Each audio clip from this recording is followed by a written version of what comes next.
That being said, but let's jump in a little bit. One of the things before we do the lineup, you were asking right before the show, and what was your question? You were asking about a publisher, and I do want to answer this for you. So this is fun because this is Puffin Publishers. Puffin Publishers. Yeah. Okay, so what are they doing? They are rewriting the works of a dead author. Yeah. They own the rights to the doll books. Mm-hmm. Some of my favorites. You got James and the Giant Peach, Matilda. Mm-hmm. Great books. Great. Some of those are great movies. Yep. But some of the newer movies I don't like. So, like, I don't know if you've seen the newer Matilda, but I really did not get into that a whole lot. I think I watched like 10 minutes with that. And then I like the original one a ton. So my thought, I mean, this just goes to show it's kind of like the NIV Bible. Okay, I know this a little. Maybe people know this or not, but in the early 2000s, the publisher got bought, and they decided to rework some of the wording in the NIV to where it was more gender neutral for God. So my answer to that is I have not bought an NIV book that is dated before 2000 or past 2007. Why would somebody do that for just pure profit? Because they're trying to push an agenda. They want to make God look like he's both feminine and male and female. And so they want to versus God for whatever reason, and we'll know on the other side. He has taken the masculine identity when placed in Scripture, but because people are people and sinfulness is sinfulness, they decided to rework it gender neutral. So I have not bought an NIV Bible, a newer one. I will still buy it. Like I bought one, but I always look to see when it was dated, when it was done. I'll buy them if they're before 2007. I think 2007 is when that happened. So to answer your question, I will continue to buy doll books. I just won't buy anything past 2021, basically. I'll look for books that are older than 2021. I just like they did with the Dr. Seuss books when they said some of these books are canceled. Huckleberry Finn. I mean, some of these books that have been classics forever. I want my kids to read them. I'm not for any censoring. The only thing I'm for, and I think there's just a big distinction here because people are here. Well, they're wanting to ban books. As a parent advocate who has 6 kids, and we're in a large public school system here in the St. Louis area, I've been advocating for certain books to be removed. That is different than saying I think they need to rewrite them. Okay, I just think that there are certain topics, certain pictures, certain graphics that you need to be old enough to handle. The brain does not cognitively get fully developed until about 21 to 23. So putting ideologies or graphic pictures before their brain is developed does you nor any service to the parents, especially while they're underneath the parents' care. Their morals and values or their parents' morals and values until they're out of the home. So those need to be respected. So putting books that place sexuality, and I'll give you a great example. There were several books that were in the thing that were promoting the gay lifestyle, okay? And I had several friends be like, I can't believe you're trying to ban those books. I said, those are being put in elementary and middle schools, okay? Let me ask you this, okay? If you're saying that book is okay, can I go buy the 94 Playboy with Barry Drew Moore, okay? Because it won a prize. It's got all the accolades of everything with her fully spread and put it in a middle school or elementary school. Of course not. They would have an absolute problem with full nudity in a magazine, and yet it is okay if it's graphically written, okay, and it's done as an illustration. That is not okay. Elementary kids read; they love to read comics, okay. So just because it's written or and put in a picture as a graphic novel does not make it okay. Because there's porn and graphic novels out there too. I would say the same thing. Does that mean I can go buy porn graphic novels and put them in the school? Of course not. Well, no, but why? But instead of using the word like you're trying to get certain books banned from school, why don't you just? Why isn't the conversation we're trying to remove and put them in age-appropriate categories? Rate books appropriate. Well, I don't even think you need to rate like them. A movie, like you rated our movie, or rated. PG-13 movie, a rated G movie. Like, Yeah. do ratings. Don't like ban. But even Don't use even the. so, I think why when would you you? use the word ban, it triggers I from don't think either we. side. You use the word ban. But that's the trigger word from the left. I don't think the right uses the word I'm banned. I think that I'm ban. just I just think it adds edges to a conversation that don't need to be there. When you say Oh, I want these books banned from school, I just say I want these books rated. Like yeah. I don't want I access. I think that the ban verbiage came from the left when they were asked to be removed. I think the language that people, parents, we've asked is Yeah. that we've never said for them to be banned. We've asked them to be removed because they're not age appropriate, and that's the thing. Okay, but Those, but removing them from certain scenarios or removing them from the school because there's still kids in school that would still be no, age appropriate. no, it's not. Not none of these books are age appropriate for any kid, even What through about an high 18 school. year old? When they're you are okay. Let me ask you this. Yeah, I'm just I'm gonna put this back in there. yeah. So would you be okay with the public high school? Okay, let's take that book out of the way. With them putting porn graphic novels In a school? in a school. Is 18 the legal age in which someone can purchase this? I'm just asking you. I don't Yes, know. I think the answer is yes, and you limit access to people that are of age. Or do they have Just to? like in the 1960s and 70s, they used to have tobacco vending Yeah. machines at school because there was 18-year-olds at school that used to smoke. Right, right. I kind of disagree because I don't think our public dollars should be spent on that. If they want to buy it themselves and do it at home, if they're 18, they can do it. I don't know if I agree with the public school sector being the ones that buy that and provide that. You cannot separate someone's rights just because they're in school. Well, Because I you're don't. using the banner of school. If an 18-year-old, if smoking's 18, like I don't think there should be a ban on campus. If you're 18, you should be able to smoke on campus. Okay. I mean that And it goes for things that are yeah, legal. I disagree with that. I think that there's other ramifications from that. I would say like you're smoking on campus. I would say the problem is the secondary and third hand Have smoke. designated areas.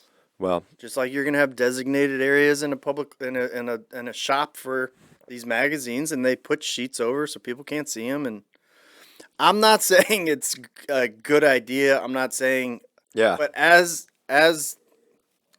I view people's rights, if you have a right, you shouldn't get your right taken away just because you walk Well, into a building. Yeah, I go back to the books. I don't know if I think that the public. I don't think that we should again.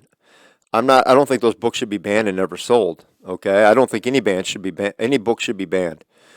I do think in the public school system, what they buy and spend tax dollars on and provide shouldn't include anything with pornography. I just think that is. I think that that's a thing. But if they do, let's just go with your argument because really the argument wasn't even high school. Okay, nobody. I don't think that any of these books were being argued with. I'm not making this Yeah, argument for anybody under the age yeah. of But the books that we were specifically talking about were provided in elementary and middle school. unacceptable. Yeah, and that's where I think the problem is you had books that were graphically showing. One of them had was talking about an older gentleman with a young boy. So you were talking about pedophilia, okay? Fifth grader I think was the book with with an adult male doing inappropriate actions, and it was actually written. There wasn't a photo. It was a cartoon, but it was showing this. Right. Okay, or and stuff like that. So I think that there has to be some guardrails for youth. There's a reason why we put guardrails in there for them, and so I think, again, I think the word banned is an inappropriate word. That's the trigger word from the left, and when I have these conversations, I'm like, nobody's asking them to be banned. Right. What we're asking is that they're removed, especially from those areas where it's completely age inappropriate Yeah. when they're cognitively not at a place to make that decision. So also, there's also books out there that are about controversial incidents. Okay, is it okay? Let me ask you this. Maybe you can tell me your opinion. This was another book that's out there right now. There is a book out there And not to be too controversial, but it's about the shooting that happened here up north in North County with the Brown incident that they kind of started back underneath the Obama administration. And of course, the officer was cleared not once, not twice, not three times, but four times. Two fed, two local prosecutors. Nobody has found any incident of this gentleman doing anything that day wrong, okay? Or he would have been charged. I mean, when you got Obama, they were looking, okay? And you got the prosecutor they hired. Specifically, he ran on, I'm going to go back and try to get this guy. Nobody's found anything because all the forensics, all the evidence lead to the unfortunate incident of the young man passing away, okay, of the incident that happened. So that being said, there's a book out there that is for fourth and fifth graders where it spins that story and says the cop did it wrong, the kid was okay, and portrays it as, police officer bad, African American boy good. The kind of the slogan you're hearing throughout this. Is that okay to give to a fourth or fifth grader, or is that confusing because it's misinterpreting facts? And that's the things that they're doing right now, I think, in our school system. So when you tell me that the doll thing, that just to me just adds to this confusion to young people. They're trying to intentionally go after the young people in our country, and I think we as conservatives. Now, here's my opinion about this: we need to step up and either write better stuff or buy that stuff. Why haven't we stepped up and bought Dr. Seuss? Why haven't we stepped up and bought Doll? That's why I think it's important to have places like the Daily Wire and what they're doing. You got Timcast IRL. There's a lot of organizations out there that are starting to grow and get momentum, and I think it's important. I don't watch the Daily Wire like I used to, but I have a hard time ever not supporting it right now. Why? They're doing great news coverage. I do get, value from when I do listen to podcasts of Ben or Matt Walsh or any of those guys, Andrew Clavin, Michael Knowles, or Jordan Peterson. I mean, there's a lot of good material. They got the movies they're doing. They're getting ready to launch a TV series. They're getting ready to do their children's where they hired the VeggieTale creators, and they're going to be launching several new children's shows. I want to see more of that and more conservatives coming together to support that. It's one of the reasons why I get upset when I'm online. I saw this the other day. I saw the Quarterling, who's got a pretty good following on Twitter and a decent YouTube subscription service. And typically I kind of get along with, follow him because I enjoy him. But he was attacking Matt Walsh a little bit. And I thought to myself, this is Matt was calling out because to give the background of the argument. The argument was there was a segment where he was talking about how we need to basically go hard after these people who are doing things completely wrong. Okay, in his case, I'm trying to remember the exact story, but it was a very black and white story. Nobody argued with the fact from the conservative side that he was right, but they didn't like the fact that he was kind of like we need to go all out on this. But what he was saying is we can't be gentle on this. They're not gentle people. Okay, I mean, it doesn't mean that we need to be hateful and vengeful, but when you're in a war, you've got to clash swords somewhere. There's going to have to be some battling, and somebody's got to do it, and nobody else is doing it. And as he said, he goes, if there's a better way to do it, then you step up and do it. Otherwise, I think what I'm doing is getting results. I did What is a Woman? I've written books. I've had the children's book on the walrus. You tell me what you can do that isn't on that I'm not doing on the forefront. If you can do something better, please rise up and do it. I kind of feel that, I think conservatives need to be careful about attacking other conservative groups just because they have a different way of maybe handling it, unless it's completely out of the box biblical. But that isn't what was going on. You saw also the same thing with a while back with Steve Crowder in the Daily Wire when he had that little bout. That kind of stuff really kind of I don't like. I just don't like because I think that we need to rally together, not be trying to tear each other down right now. Right now, we've got a much bigger battle to go after than to worry about how somebody's doing contracts behind the scenes with their employees. They're all getting paid. I mean, I want to say Steve Crowder. Okay, I promise you, none of these big podcasters getting signed, even the latest one like Brett. You go ask her, she's getting paid more than she would have on her own and gotten more support from the Daily Wire. Some things aren't always, the value isn't always money. I think I get this because I'm a small business owner to some degree. There's also value in the support, having a place, having people to talk to. When you're on your own, it's kind of a lonely place sometimes running a business because you don't always know who you can go to ask questions because nobody's quite got the same business. And if you go to somebody who's your competitor, they're a little winky because they don't want to necessarily give you all the answers that have made them successful because that's kind of their secret formula. So I kind of go like, it's good to have a support system. And if there's a cost to that, maybe that cost is not a big deal. Right. So, and these are contracts, and after they fulfill them, they can go do their own thing. I mean, but I think the battles out there, whether it be Steven Crowder, whether it be the Quarterling, who, recently went after Matt Walsh, also had a thing with Timcast IRL. I think all these guys have great content. They have great services that they provide, but we need to watch the infighting. Let's focus on the bigger battle, which is we've got a big agenda being pushed through our country, and it's causing divisions. And the best way we can win this war is by A, creating some alternatives so that we aren't pushed out of this space, right? B, let us educate people one person at a time. It's kind of like when we talk about coming to know Christ. It's really just comes down to simply sharing the gospel one person at a time. And not only that, but then disciple them. Because a lot of people who quote unquote claim they're saved, but don't get grounded in God's word, or you mentioned it a while back when we were on one of our episodes, are like the seeds, right? Some get squashed out, some get this, some get that.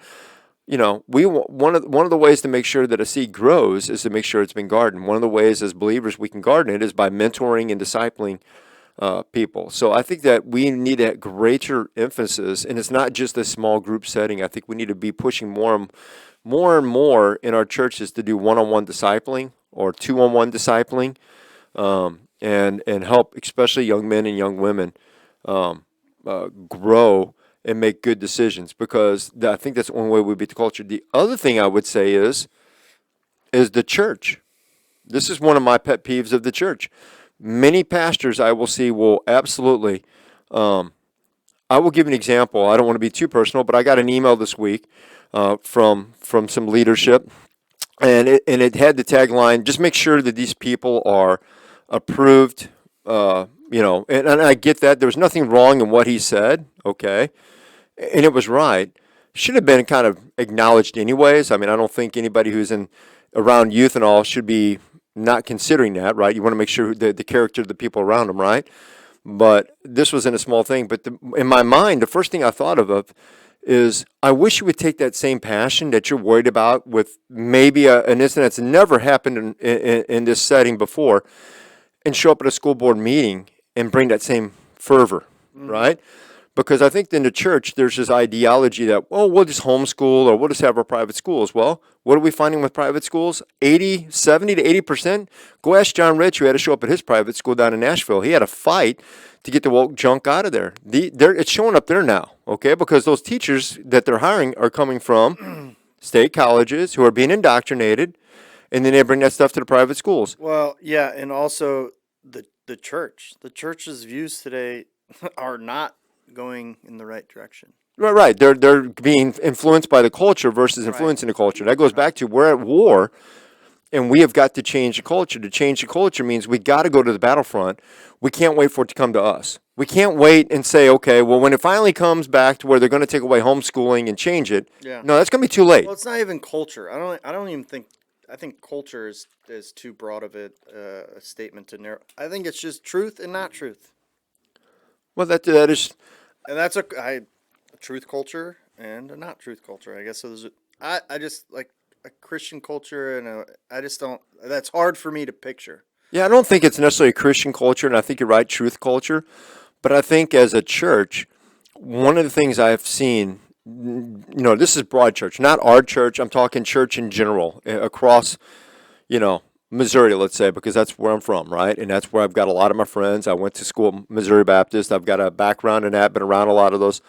One of the things I notice is that many of them are always saying stuff, but when it comes to showing up at the school board meetings, very few are there. I mean, me and my Cue the wife. cricket noise. What's that? I said, cue the cricket noise. Yeah, exactly. Yeah. I mean, me and my wife watch almost every school board meeting. My wife watches them, and she's part of some groups to help push conservative values. There are some pastors that show up, but it's few and far. I mean, when you look at the amount of churches in the area, there may be one or two that show up at a school board meeting and speak. And I'm thinking, we're talking about critical issues here that are detrimental to our society. And as you said, crickets. What more? I mean, this is local. Aren't you supposed to reach your people? Isn't this the local community? What better way to making an impact on a community than to show up at the school board meetings and start pushing righteousness? Even if your own kids aren't in there, you are paying taxes. I tell those people all the time. They're like, "Well, I don't got kids in a school district." I said, "Do you pay taxes?" Well, yeah. Well, what do you think that is? That's your right to vote. That is your right to have a say because that is your money. Right. Taxes are your money. So don't you want them spent properly? Just because you don't got kids in there doesn't mean you shouldn't have a say. So that's why you get a vote. That's why you get to have a say so on the school board. Yeah, that's tricky because it's actually not your money anymore.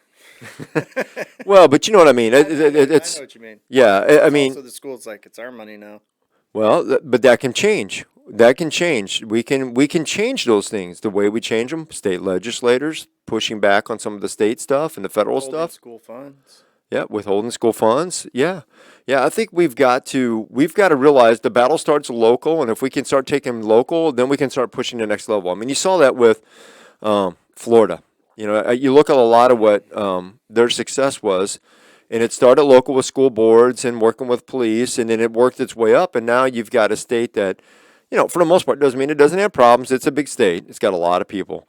But for the most part, we all look at it right now as a shining example of, commerce, freedom, a lot of different things. And so, a lot of that started with people at the local level starting to get involved. I think that, from a church perspective, we need to encourage, even if you don't talk about the national, I know a lot of churches are like, well, we can't talk about the president because they may take away our 501c and we wouldn't be a nonprofit anymore. We wouldn't get our tax deduction. Fair. Okay, I think it's wrong, but let's just say, for the sake of argument, okay, that we can throw that out the window for a minute. What about the local? You know those people. You know what's right for your community. Aren't you supposed to be the guard of your community? Guard of a flock. A guard of a flock, but I mean, a flock is First typically and foremost. right. But I mean, aren't you supposed to be helping be a guard for the community if you're a pastor for that community? I think that you should be guiding your flock and helping them make wise choices. And so bring in the local school if you candidates. Have a passion about that. I don't think it's mandated. I don't think it's. I don't mandate it. I don't. I mean, What my point is, I don't think it's like. I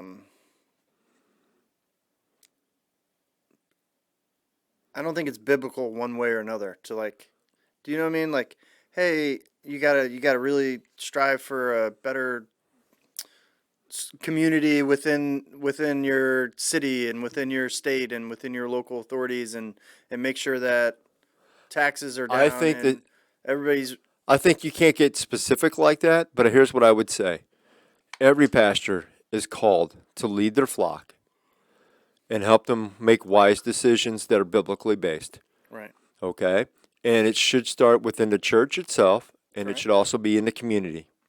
That should be the next step. And if if their church is in pretty good order, okay, not chaotic, but if they've got their house in order, then the overflow should start to be community. Now, does that mean that you're into every aspect of the community? No, but certainly I would think kids, youth, school board should be one of the very first places that every church should be looking at.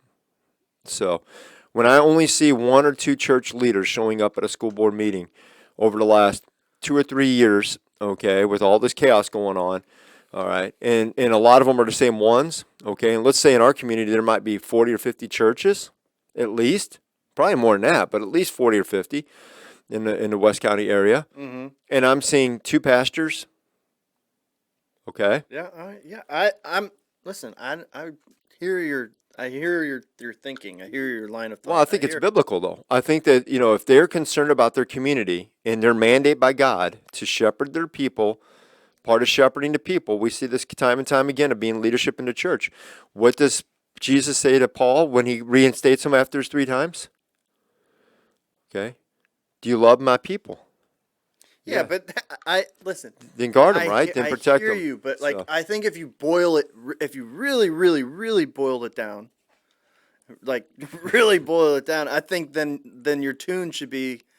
I would think that pastors would encourage moms and young mothers and dads who are able to homeschool because you're supposed to train your child up in the way that he should go, and that has nothing to do with your public school or your private school or state schools or at least bring those things back to the community okay. control. I Right. would I just think if you really boiled it down, I don't think that school boards and public I don't think that I think it kind of falls in the mix if the pastor chooses to make that part of his mission and a part of his what I he's think called that to do. I just think if you really got down to it, I think the encouragement would be to hey, train your kids up the way they should go when they're young in your own home, and don't let anybody else influence them. If you really well, I don't agree with that either because we see this community thing in the Bible and how it shouldn't just be mom helping to invest into to the young women. I would say because schools are a new thing.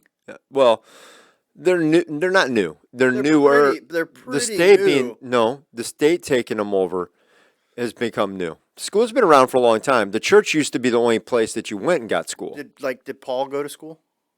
Did Peter go to school? Yes. Did Jesus go Well, to well, school, wait. or did he go to the temple and learn about God's word? Well, that was the school. They learned in the temple yard, and there were teachers there who would teach, right? Right. Okay, and it was writing, it And was if there was a arithmetic. teacher that was teaching them not true things, would they complain to the temple, or would they take them out of the temple? That's what I'm trying to say right now. So I think that when you talk about schools, the state took over the schools, Mm-hmm. okay, through the last 100 years, Right. okay, and then they took it from a local level to a federal level in the last 40 years, okay. Mm-hmm. So what I would say is we need to get rid of the federal influence. Number one, I do not think that we should have a Department of Education. I do not think it should be federalized, okay. We should bring schools back down to the local level, make it state. Has anything ever been defederalized?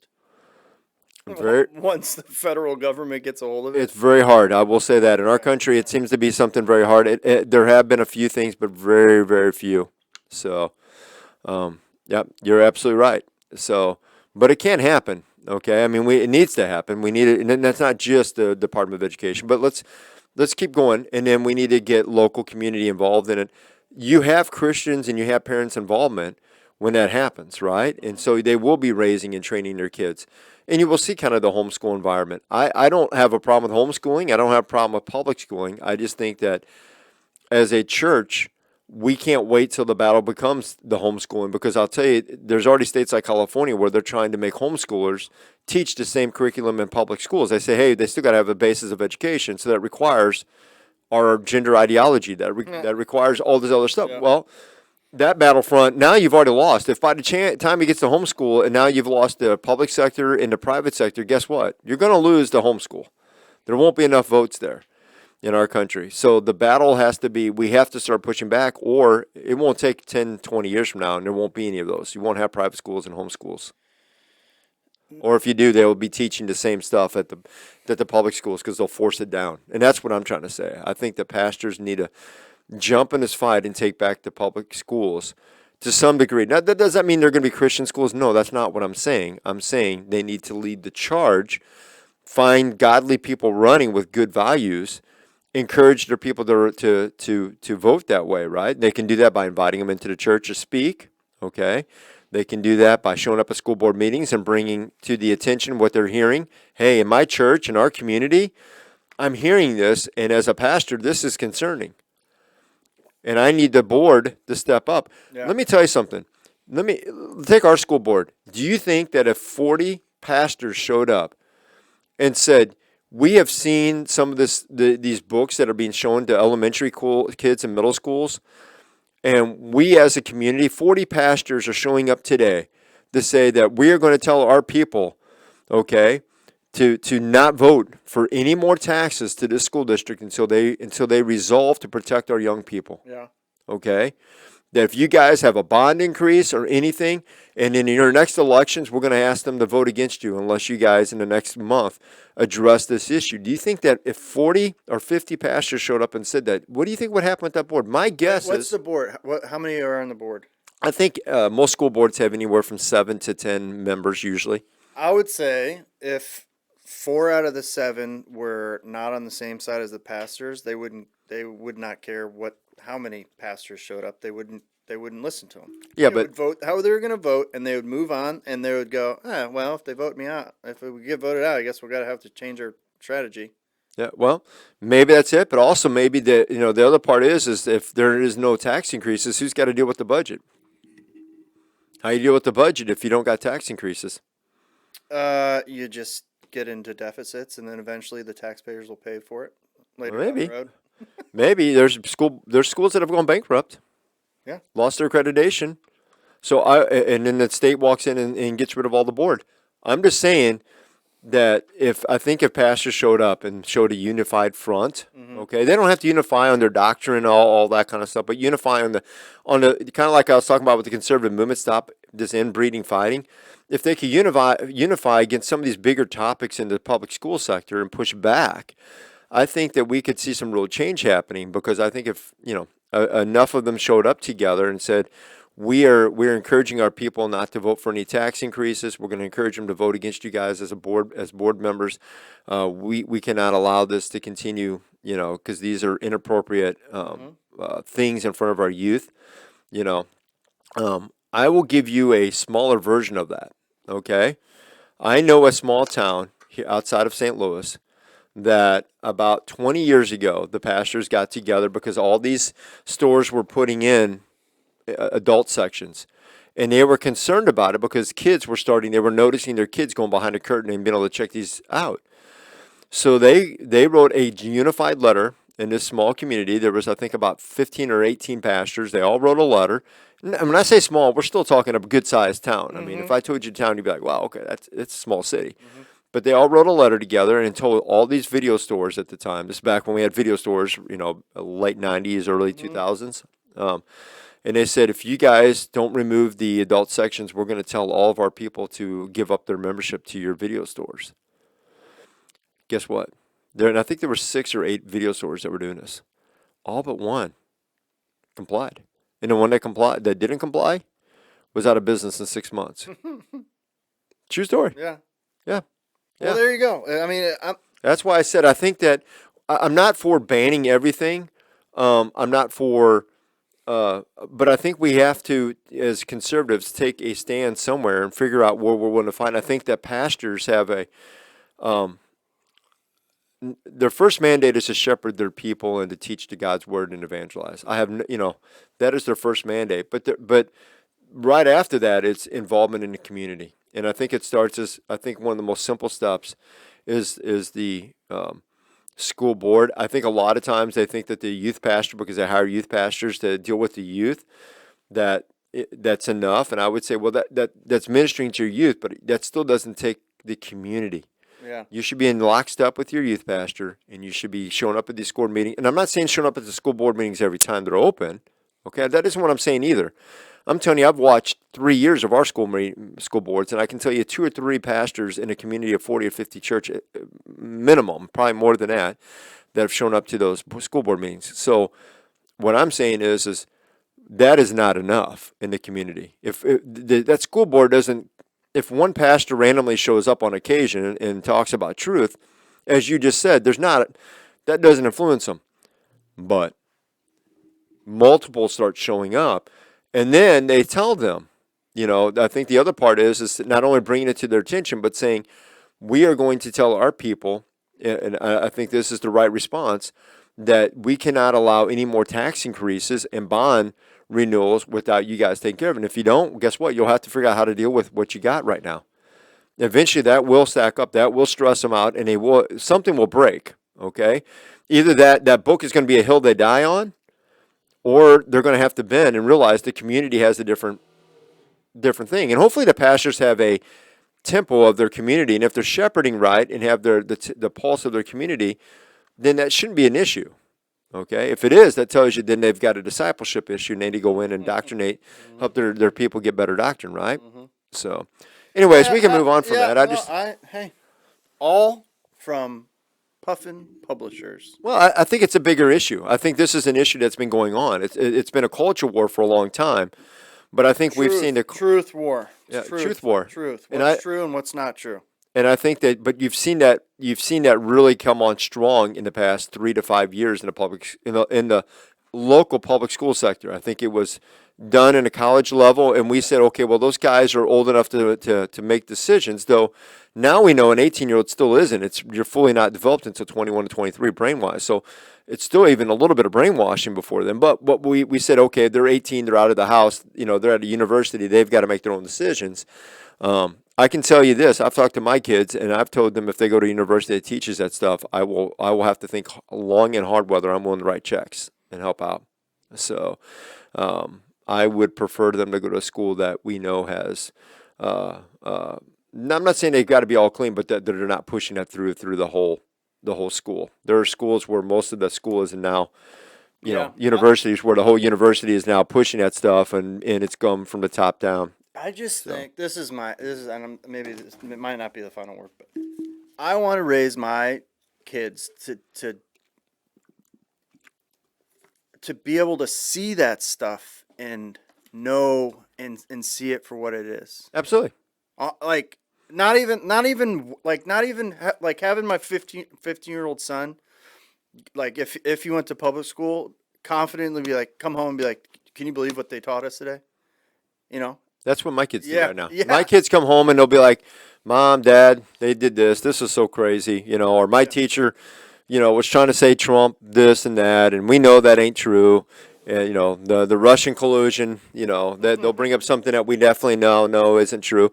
And we try to be fair. Like when they ask me about Trump, I'd be like, look, Dad's opinion is he's a flawed man. Any man in a position of authority is going to be a flawed man. God would say the only king we should need is him. Israel asked for a king, and he gave him Saul, and he said, he will press his thumb on you. You'll be oppressed. Your daughters will be in his harem. Yeah. Your sons will fight his battles. Yeah. I said, so just because we get to elect him doesn't mean that it's much different. And so we need to be aware of that. Number two, he had a lot of good policies. Some of them by intent, and some of them he happened to be lucky about. But policies that were good, regardless. But that being said, he is not. Like I get people who are really pro-Trump, and that isn't me. I was happy with the way he did the presidency. I thought that the way economically and how he encouraged good spiritual involvement. Okay. Those were good things. He did some things that were bad, and I don't always like his language. I think he can be crass sometimes. I know that's part of his lure to certain people, but he can be crass. Where I wouldn't want my kids in the crowd listening to some of his language. So I get that. On the other hand, I look at the other side and I go, I mean, this guy, or the other side, the person, you're always picking the least of two evils anytime you're doing an election usually. And I look at the other side and I go, oh my gosh, these guys, they would elect the devil tomorrow if he was a Democrat. Hopefully as Republicans we can continue to clean up our party, and the inequality candidates that we bring up will be higher and higher qualities. I feel that from young, but I teach my kids that, and I try to be I think even. the hard thing for me to get over is the fact that like if you take those books out, you're not taking the kids out that agree with that. You're not taking the families out of the school that agree with that. There's still going to be voices. There's still going to be words spoken that reflect exactly the same things that would be sitting in a book on a shelf. So removing a book, you think, or we think, well, like our kids are going to be safer. No, I just think there's wherever you put your kids, there will be strange, weird, unnatural, evil. Like there's no escaping it at this point. Well, I agree on that. I just think that we need, the younger they are, the more we need to try to be guardrails to them, and that's why I said I think that banning books is wrong. 100%. 100%. I'm not saying. I just think. And I think that if we can do things that will help guard their young minds, because that way they, as you said, when they turn 15 or they do as 12, hopefully as they continue to develop and see good values and good things from home and from other areas, when they do encounter those later in life, they'll be able to identify good and evil. My problem is when you're still putting together good and evil in elementary school and middle school, and you're still trying to Yes. figure those things out, Yes. that we need to do our best to put guardrails and make sure that stuff's not in full view of them. That doesn't Right. mean other parents, I mean, every parent's got the right at home. Right. If a parent wants to pull out a Playboy and teach their 12-year-old son, that is their prerogative in their house. It shouldn't be in a public school. And that goes back to my whole theory. They would not, even the left, if I were to bring in books that showed heterosexual graphic stuff, they'd be like, that's gross. No, that's inappropriate. But because it's pushing their ideology, that's where it's okay. And that's why I go, it's not. It's not okay because you don't even see it. If you don't agree on the other side, I think that we need to remove all that until they're age appropriate, and whether that's 18, 17, 16, whatever that is. But we certainly can agree it's not a third, fourth, fifth grader or sixth, seventh, and eighth grader. Those kids. That doesn't mean that there aren't things that maybe maybe my sixth, seventh, and eighth grader, there aren't books that they can read that are a little more mature than a third, fourth, and fifth grader. I get that, and I agree with that. Why can't it just be parent permission? Like put all these books that everybody's trying to get out into a little box, Well, they kind of do that. But the and they problem say, is "Hey, it's we got these books. If you want to read them, we need your permission." yeah.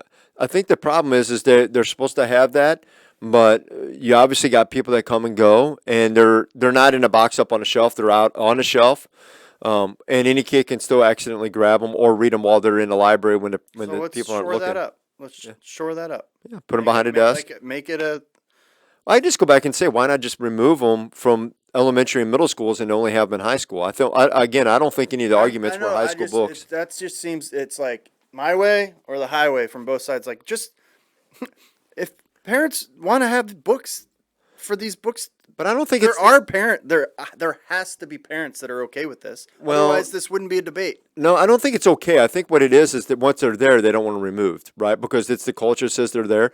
What normally happens, I'll tell you what happens, is these publishers who are owned by these people donate. I've learned all about this. They donate these specific books to these schools for free. Yeah. Okay, and then they get in there, and then they're like, "Well, this one won an award for, a Pulitzer Award. I mean, all these crazy books are winning awards nowadays, right?" Yeah. So, well, okay, but that means nothing. But then they go, "Well, we can't remove the Pulitzer books," and so it goes back to, and then these parents find out that they're trying to be removed. They're like, "Well, no, we want them there." Well, their kids aren't reading them either. Okay, the truth is they probably don't want their own kids reading them. What? Maybe not, but like as a parent, hey, we're having this in a secure location. It's a key. You gotta bring in a permission slip from your parent if you want to check it out. Like, you think a parent's gonna be like, no, that's unacceptable. I need Yeah, maybe access that's right yeah. away. I think Like, that why can't there be something in the middle? Well, I think what you're saying would be a good proposal, but I just go back and say, again, if that's the case, can we do it to the other side? Because it goes back to what I was saying is they just want their books and they don't want the other side of that. So, right, it's only if it's books that show male on male, male on female, and young sex, and then again, it's also got the graphic pictures. Whatever they want. Whatever they want. But does that mean that we can put in the other side? Whatever they want. Okay. Who cares? As All right. long as you have to come through me, that's fine. You're the I'll make gatekeeper. As the long as there's a decision. gatekeeper? Yes. Okay. I They're don't locked care. up? I don't care. Well, that may be the solution. I hope our I just think ripping something like it causes the other person to go, "Whoa, okay, you want to do it like that?" And it's like, how much can we take away from the other? Just make it.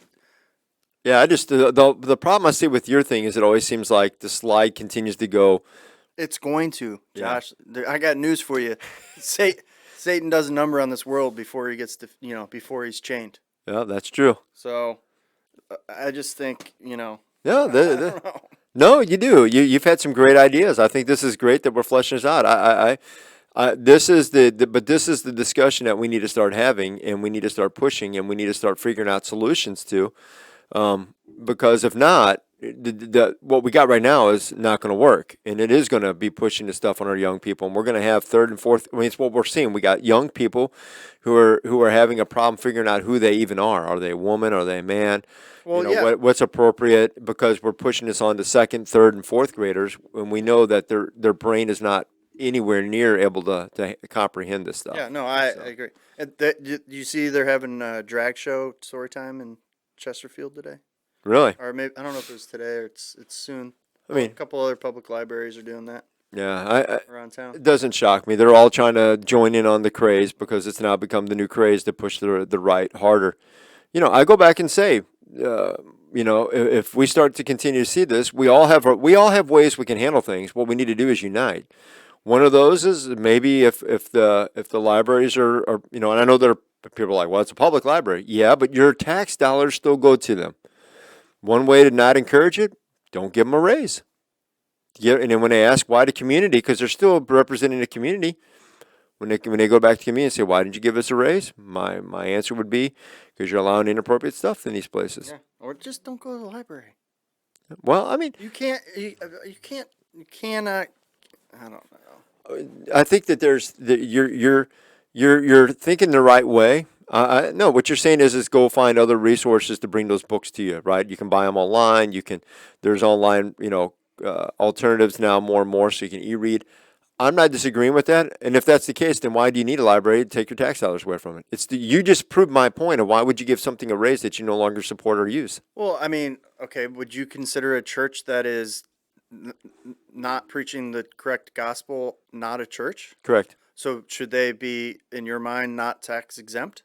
Well, that now you're getting on a I yeah. know, I'm getting Now you're getting theoretical. now you're getting I'm down to the just, federal level. So to answer your question, I don't think any church should have worry about tax exemption. Do I think a church should be tax exempt? I actually think churches should pay taxes. That takes that equation out because the minute you have that over them, now the federal government has leverage over them. But I'm not even going to go another level above that. I don't think there should be a federal tax. I've said that for years. We should get rid of the Federal Reserve and we should get rid of federal taxes. Everything should go to local. Local taxes should pay state taxes, and then your governor, for the work that they should have a calculation based on GDP and population to each state, that the state pays taxes to the federal government. So we should pay, for instance, we're in Missouri, we should pay Missouri taxes, and maybe there'll be more because we don't have federal taxes. I think that the government should have an infrastructure of a military, but I don't think they should be in charge of the military. I think that we should have infrastructure in place for when we need to unite, but I think the states should carry the military. I love it. Sign me up. Yeah, I think we need to get more down. That's all constitutional stuff. That's if you look at our constitution, that's how it's written. The states have the power, and then Yeah, but they kind of lost that power after the during Civil War, Yeah, they which took is the real reason they fought the Civil War. yeah. Well, State rights. part yeah. I mean, that was a big part of it. The other thing you've got too is then more power was taken away in the early 1900s when we created the Federal Reserve System. Okay, in the early 1900s we created the Federal Reserve. We then started paying our federal taxes, and taxes went to the federal government, not states. And so I like everything you had to say. yeah, I think going to the states allows the states. That way, if the federal government doesn't do something right, the states have the right to go, we don't feel like we should write you a check for that much. We'll meet you in court. We'll battle that out. An individual can't fight the federal government, but a state has a much better, they can go up to the Supreme Court. They can battle those things out, and they can present their case and have a much better, clearer picture. Hey, this president has acted out of his authority. And because of that, we don't feel we're going to send, our bill is, $50 billion. We're only going to send 20. Why? Because we feel like there's been 30 billion misappropriately spent, that we're not going to support that until that's been brought back in check. It also, okay, and this is going to be crazy. I'll tell you a couple other things I think. While we're at it, we're having a great conversation. But I think we should bring back, I think the House should be voted by population like we do. I think the Senate should be voted, our senators should be voted by the state legislator. That's how it used to be. And that actually makes more sense because then, it's hard for an individual to get the attention of a state senator. I mean, of a federal senator. But the states have a lot, that's a lot less, so they have a larger influence if that senator knows his job's more at risk and he can't go spend billions of dollars to get a bunch of people in certain cities to elect him. They've actually got to earn, the people, basically the representatives of the people. So, like it. and then people still have their say on the House. And that's actually how our country was for a long time until they swapped it. So that was another swap that I would go What were we back. doing? Well, We got bored with our success. No, I think what they did, I think sometimes there are, I always say the unintentional consequences. You look at a lot of things that conservatives have done and they didn't think it out. A lot of times, a lot of these moves were done by the conservative party thinking good intentions, but they never thought how it would be abused or never thought it would be abused. I mean, it And kind of, man's pride cannot say I was wrong. yeah, I think it looks back. You look at like the Patriot Act. People thought that when we passed it back in the early 2000s, hey, we really need to be able to watch out for these terrorists. We have better ways to look at them. Now, what has it done? Now we've got the FBI going after mom and dads who are voting at school board meetings, right? Because they have the ability now to spy. We got FISA warrants being abused. Do you realize that the FBI did not even have the ability to do FISA warrants until the Patriot Act? Oh yeah, I read extensively the Patriot Act when it came out. That's where the FBI got the right to do FISA warrants. So, I mean, my question has always That been, was the end of everything. yeah, why don't we just pull that away? That's another one that I just go, why don't we take that away from them? You know why? Because the federal government got its hands on it. Yeah, the minute they get it, they don't want to give it up, do they? They're gonna give it up. Even though I read recently like 78 or 79% of all FISA warrants by the FBI are either denied or should have been denied. So It's a kangaroo court.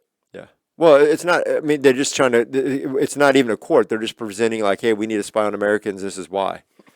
That's a kangaroo court. Yeah. It's just like, hey, we'll just do this for show. Well, that was quite the conversation to kick it off. Hey, we have a good conversation. How long was that? An hour and a half? Probably. I don't know. Let's get into a little bit of our discussion today. We'll see how we go. We'll do